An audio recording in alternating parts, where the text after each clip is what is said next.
وہ سمجھا ہوگا کہ کسی وجہ سے وہ لوگ اپنی اسکیم پر عمل درآمد میں کامیاب نہیں ہوئے جنہوں نے اسے نہار منہ رضوی صاحب کے گھر پہنچنے کی تاکید کی تھی اور اس بات کا معاوضہ ادا کیا تھا۔ یہی وجہ تھی کہ جب میں غسل کے بعد لوٹ کر آیا تھا تو اس کی صورت پر 12 بجے ہوئے تھے۔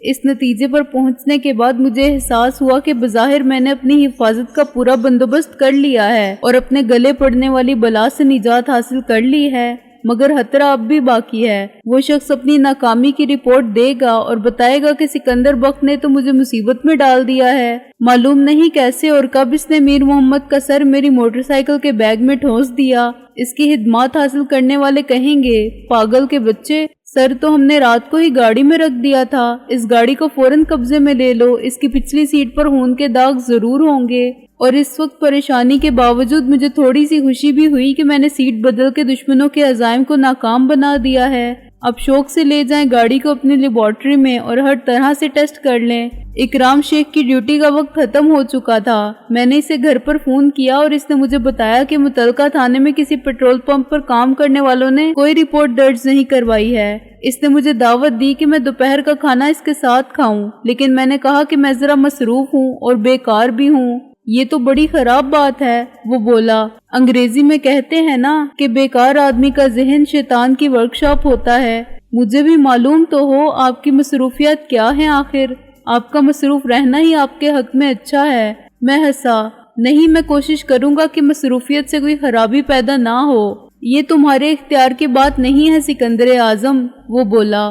اچھا بھائی، میں گھر جاتا ہوں اور سو جاتا ہوں، خواب تک نہیں دیکھوں گا۔ میں نے کہا، یہاں آنے میں کیا اعتراض ہے تمہیں؟ کھانا کہیں تو کھاؤ گے یا بھوکے ہی سو جاؤ گے؟ شیخ نے کہا، چلو اس بہانے میرے گھر والوں سے مل لو اور میرا گھر بھی دیکھ لو۔ میں مجبور ہو گیا۔ رکشہ لے کر میں آدھے گھنٹے بعد گلبرگ پہنچا۔ گھر کا نمبر مجھے معلوم تھا، لیکن گھر تلاش کرنے میں میرا مزید آدھا گھنٹہ صرف ہو گیا۔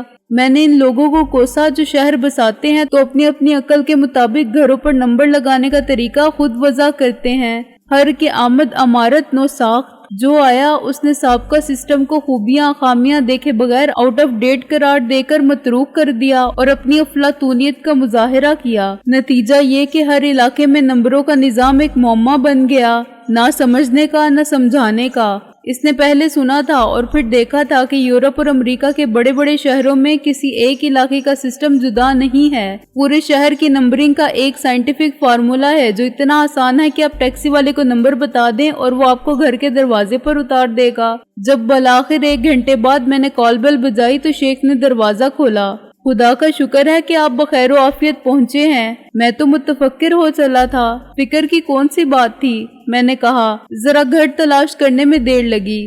ارے بھائی، آپ کے لیے ہی تو کہا تھا کسی نے کہ زندگی ہے یا کوئی طوفان، وہ بولا۔ خیر اب اندر آؤ۔ اکرام شیخ کے والد 60 سال سے زیادہ عمر کے مگر صحت مند آدمی تھے۔ شیخ نے میرا تعارف کروایا تو وہ ہاتھ ملانے کے بعد بہت دیر تک میرا ہاتھ بڑی شفقت اور محبت سے تھامے کھڑے رہے۔ تو تم ہو سکندر بخت، انہوں نے کہا۔ مجھے اکرام نے تمہارے متعلق سب کچھ بتا دیا ہے۔ تم بہت باہمت اور باکردار آدمی ہو۔ خدا نے چاہا تو کوئی تمہارا بال بیکا نہیں کر سکے گا۔ آزمائش کا وقت تو سب پر آتا ہے، حوصلہ مت ہارنا۔ میں آپ کی حوصلہ افزائی اور آپ کی دعاؤں کا طالب ہوں، میں نے کہا۔ پھر وہ ظہر کی نماز کے لیے مسجد چلے گئے اور شیخ مجھے اندر لے گیا۔ ڈرائنگ روم میں ایک لڑکی صوفے پر بیٹھی کتاب پڑھتے پڑھتے سو گئی تھی۔ کتاب نیچے گر گئی تھی لیکن اسے خبر نہ تھی۔ وہ 17-18 سال کی ایسی لڑکی تھی جس کا حسن نقش چغتائی تھا اور ایک نظر میں دیکھنے والوں کی نگاہوں کو خیرہ کر دیتا تھا۔ اس کی آنکھیں پلکوں کی چلمن کے سائے میں بھی غیر معمولی طور پر لمبی لگتی تھی اور اس کے گول چہرے پر بہت بڑی نظر آتی تھی۔ اس کے بھورے سیاہ بالوں پر روشنی پڑنے سے چہرے کے گرد ایک سنہرا اجالا سا دکھائی دیتا تھا اور وہ سچ مچ کسی مصور کے تصور کی خیالی صورت کا حسین ترین مگر جیتا جاگتا عکس تھی۔